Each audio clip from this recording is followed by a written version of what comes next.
Jornal da 6, entrevista.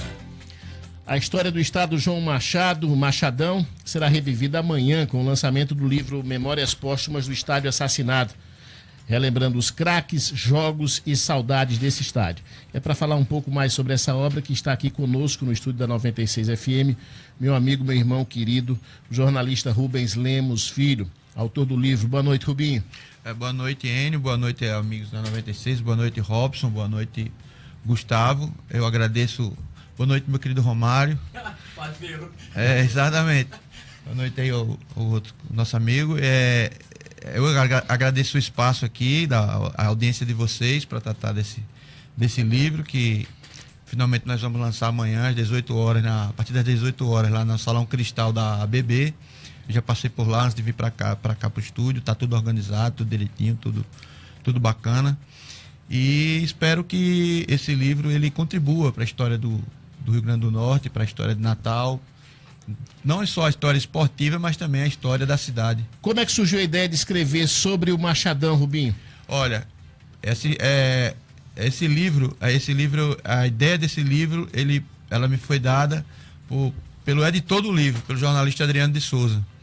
Por que ele colocou? Ele, rapaz, você posta muita coisa do Castelão, do Machadão, no Facebook, isso está se perdendo, está se pulverizando, assim, Poderia reunir, né? Você devia escrever um livro, cara, porque você tem muito material, eu ultimamente ando com muito tempo de sobra, e aí me meti na pesquisa, assim, durante um ano, consultei arquivo, fui até a Biblioteca Nacional, e consegui rememorar a cidade, tentar rememorar, né? Porque eu não tenho essa pretensão de contar a história ao pé da letra, porque ninguém consegue, né? Mas eu consegui mostrar a importância da chegada do estádio para que Natal ela se expandisse a partir da Zona Sul, que antes do Castelão havia apenas Natal parava na corrente, ali na Salgado Filho, em frente onde é aquela igreja evangélica, né? E a partir da chegada do Machadão, havia ainda o conjunto Nova Dimensão, e depois foi Candelária, depois foi a Zona Sul expandindo ali para a Zona Oeste, Neópolis, enfim, tem esse aspecto. E também o aspecto do período memorável que foram principalmente os anos 70 e 80, em que o Machadão sediou o futebol do Rio Grande do Norte, Rubinho, com públicos maravilhosos, né, na faixa de 40, 30 mil pessoas nos clássicos. Você falando isso, eu me lembrei, num período que eu estive fazendo uma pesquisa, foi especificamente sobre Candelária, e na época, no centro de pesquisa do Diário de Natal, né, que era o único jornal que tinha todo o seu material acessível, tinha uma foto bem grande num quadro que era da inauguração do Machadão, uma foto assim fantástica, e depois do Machadão era só mato. Tá aí na capa do livro, essa foto de Jaci, que me teve a gentileza de ceder. Isso, essa foto mesmo, exatamente. Essa capa, ela dimensiona mais ou menos o que você está dizendo, né? Ela é exatamente o que você diz, ela traduz mesmo o que você está dizendo. Além da história dos grandes craques, Rubinho, que passaram pelo estádio, obviamente, você conta também bastidores, histórias, aspectos políticos que envolveram essa praça esportiva, também como, por exemplo, a decisão pela demolição do Machadão, não é isso? Você que se posicionou sempre contra a demolição do Machadão, a despeito do legado da Copa do Mundo. Do legado e do delegado, né? Do legado e do delegado. Eu fui contra, sempre fui contra, porque eu acho que 4 jogos de uma Copa do Mundo, eles não iam trazer, assim, não justificavam a demolição de um patrimônio, até porque havia um projeto pré-aprovado, Robson, pela FIFA, um projeto de Moacir Gomes da Costa, e esse projeto custaria 98 milhões de reais. 98 milhões, eu tenho um projeto comigo no carro, 98 milhões, ele me deu isso aí. Então, o que aqui, acho que a cidade foi tomada assim por um deslumbramento total para que houvesse essa Copa, ganância também. Vendeu-se que viriam obras ao redor. Exatamente, eu vi uma mentira digital, que eu chamo de mentira digital, que eu olho para Dubai e vejo aquilo ali, eram prédios, hotéis, resorts, lagoas, piscinas naturais. O que tem lá mais? Nada. Então, eu lamento que tenha acontecido isso, e também perguntei até hoje a um amigo conversando, surgiu assim do nada, eu acho que foi até algum espírito baixou em mim, para me fazer para que eu fizesse essa pergunta. Alguém da nossa imprensa já fez alguma matéria mostrando, depois da Copa do Mundo de 2014, se houve assim um crescimento da presença de turistas japoneses em Natal, de turistas gregos em Natal, de turistas norte-americanos em Natal, de turistas africanos em Natal, mexicanos? Eu não sei, porque japonês é fácil de detectar, né? Então, isso é importante. Japonês é discussão. Importante isso, Binho. Você falando, eu me recordo que custou muito caro e custa muito caro. Eu fui o que acreditei no legado. Eu estava falando aqui antes, eu acreditava no legado. A promessa, como se colocou, exatamente. E um detalhe, Rubinho, eu me recordo de posteriormente a isso, né? Eu conversei, não lembro quem era mais o secretário de turismo da época, mas eu perguntei, me diga uma coisa, desse pessoal que visitou Natal, foi feito algum cadastramento, tem dados dessas pessoas que chegaram aqui, para depois, por exemplo, quem viesse adiante trabalhasse, né, ou fosse feito algum trabalho direcionado nesses estados desses países que emitiram turistas para cá, bem, né? Muito e boa isso colocação. na ocasião, até hoje... O cara lhe respondeu? Não. Uma curiosidade só para o nosso ouvinte, não sei se vocês sabem, o Rubinho nunca pisou dentro da arena, viu? Não. É em protesto, Rubinho? Não, é por convicção, não é protesto. Eu acho que esse negócio de protesto é uma coisa muito, assim, radical. Eu também não sou uma pessoa fácil, mas eu tenho minhas convicções. Da mesma forma que eu respeito quem vai, eu queria que respeitasse, porque eu não vou. Porque ali eu considero o seguinte, é a mesma coisa de eu ter uma casa, eu considero o Machadão a extensão da minha casa. Derrubaram a minha casa, o que é que eu vou fazer contra a minha vontade? O que é que eu vou fazer no lugar que ocupou a minha casa? Não vou fazer nada, até porque eu acho que aquilo ali é um prejuízo para o Estado. É um prejuízo que o Estado vai demorar 20 anos para pagar. Rubinho, foram 39 anos como principal palco do Esporte Potiguar. Isso. Pisaram os principais nomes do futebol brasileiro, de Pelé. Duas vezes. Passando por Rivelino, Ademir da Guia, Tostão, Romário, Reinaldo, Júnior, Adílio, Dirceu Lopes, enfim... Um monte de jogadores, além dos ídolos locais, como Alberi, Danilo Menezes, Elcio Jacaré, Souza, Garcia, Hélio Show, Marinho Apolônio, Odilon, Sérgio Alves e Dedé Tidora. Que saudade daquela época, hein, Rubinho? Ah, que saudade. Era uma época que eu chegava... Era a diversão da minha geração, que era pobre, né? Você tem 2 jogos que possa assim, falar do Machadão que você considera importante? Tenho. Jogos, assim, fenomenais. Por exemplo, um jogo que eu não esqueço, embora... um jogo ABC América.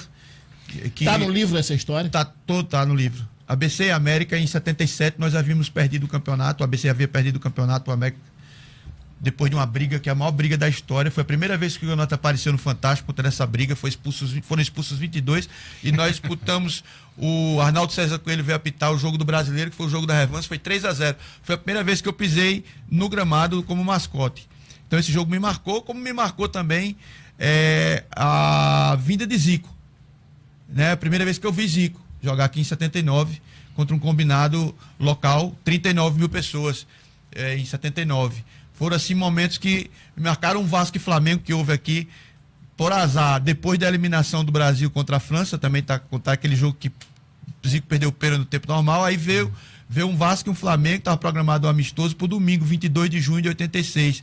Então o Castelão ficou às moscas, mas foi um dos mais maravilhosos jogos que eu vi na minha vida. Bebeto, Romário, Giovani, Jorginho, aquela geração que em 94 que conquistaria o pentacampeonato. Rubinho. Então são inúmeros. Rubinho, qual foi a sua maior emoção dentro do estádio Machadão? Minha maior emoção foi o time de 1983, de Daí Marinho e Silva.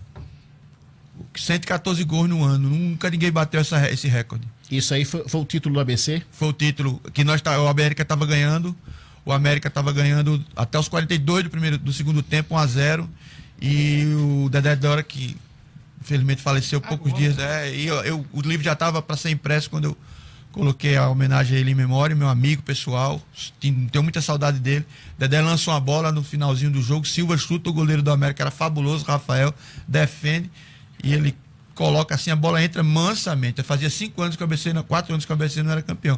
E outros jogos interessantíssimos. Por exemplo, um América e Flamengo que houve aqui, que Souza Souza deu uma aula de futebol pelo América contra o Flamengo de Júnior, de Renato Gaúcho, em 93. Então, acho que esse livro eu procurei ser... O Fluminense chegou a ser rebaixado aqui no jogo... Contra o ABC em 98. Eu tava nesse jogo. Você tricolor? Não, sou não, ABCdista. Contra um jogo que Geraldo, um jogador do ABC, acabou com a partida. Então, e tem também memória, tem a seleção brasileira de Tele, né, que foi definida, a seleção brasileira começou a ser definida para naquela Copa do Mundo que nós amamos, né? Nossa geração amou, nós somos órfãos daquela seleção de 82. Nós, Tele começou a se definir aqui, definir aqui a sua seleção, infelizmente, por Serginho Chulapa, né? Serginho ganhou a posição aqui. No jogo contra a Alemanha. E teve um jogo também, um jogo histórico, daquele golaço de Zico, que ele driblou todo mundo, né? Aqui no Machadão. Não, o Zico fez um gol aqui no Machadão apenas. Não foi... Foi contra a Iugoslávia, não foi? Foi no Arruda. Ele fez um gol aqui em 85. Em 86, né? Pra Copa de 86, que ele saiu.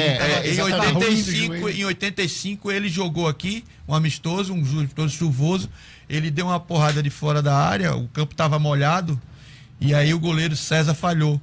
E nesse jogo tem uma história interessante aí com o nosso Arthurzinho, que é preparador físico e treinador de futebol salão da América. Enfim, é um livro que conta esses fatos e conta também a história política, como é que se fazia governador naquela época, né? Até na época de ditadura militar, ou de regime militar, ou de revolução, como queiram, porque eu não estou aqui para polemizar com ninguém. Eu não quero extremo de direita nem de esquerda, eu quero é poder ter democracia para a gente conversar o que quiser. Em ditadura não tem rede social, não tem programa de rádio, não tem nada. Alguns saudosistas é que esquecem disso. É verdade, então eu vi muita coisa bonita, então era a minha diversão. Rubinho, então eu me considero um cara que teve o brinquedo tomado, por exemplo. Rubinho, porque muitas pessoas, mesmo desde pequeno isso, alguns chamavam Castelão, outros chamavam Machadão. Não, porque é o seguinte, quando o Castelão foi inaugurado, em 1972, era ditadura feroz. Então foi homenageado o Marechal Humberto de Alencar Castelo Branco. Cearense, faleceu num acidente de avião, saindo da fazenda da escritora Raquel de Queiroz, né? Em 1967. Em 72 o estádio era Castelão. Em 1989, por iniciativa do saudoso e amigo vereador Marcílio Carrilho, foi dele o projeto, o estádio passou a se chamar João Cláudio de Vasconcelos Machado, que era uma figura da cidade, foi presidente da federação 20 anos, e desde 89 ele é Machadão. Ele passou 17 anos como Castelão e passou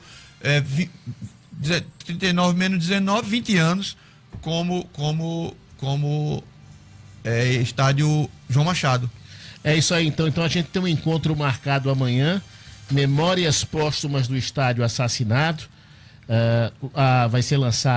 Esse livro vai ser lançado na ABB, ali na Avenida Hermes da Fonseca, no Tirol, a partir das 19 horas, o 18 horas. Porque eu marquei para 18, porque tem que respeitar todas as pessoas, né? Tem gente que não gosta de evento, tem gente que está saindo do trabalho, aí aproveita, passa logo, vai embora, porque tem outros compromissos, tem outros eventos. E aí, quem quiser chegar mais tarde, fica, vai ter lá o serviço de bar, para quem quiser consumir, vai ter uma músicazinha ao vivo também. Vai ter muita resenha, né? Porque vai ter muito boleiro, né? Vai ter muita gente boa, inclusive um boleiro de seleção brasileira que vem como convidado. Que é o grande Giovani. O grande Giovani, que foi do Vasco da Gama. Isso aí, que inclusive você tem um projeto de uma biografia com ele. Ele me convidou para escrever a biografia dele, nós vamos tratar disso também. Desse período. Isso aí. Tive o prazer de entrevistar o jornalista Rubens Lemos Filho, uma das grandes penas do estado do Rio Grande do Norte. Sim, um talento. Um talento, meu amigo querido. Rubinho, a gente se encontra amanhã, se Deus quiser. Encontro marcado amanhã. Espero todos vocês, o tenista aqui, Gustavo, que é o nosso, o nosso Guga, e o nosso querido Robson, como também o Romário, né, pai? Você tem que ir, parceiro. Tem que ir também. Valeu, Rubinho. Obrigado. Até abraço, amanhã. Tudo de bom. Boa noite. Obrigado para vocês. O Jornal das 6 vai ficando por aqui. A gente volta amanhã. Tchau. Boa noite. Até amanhã.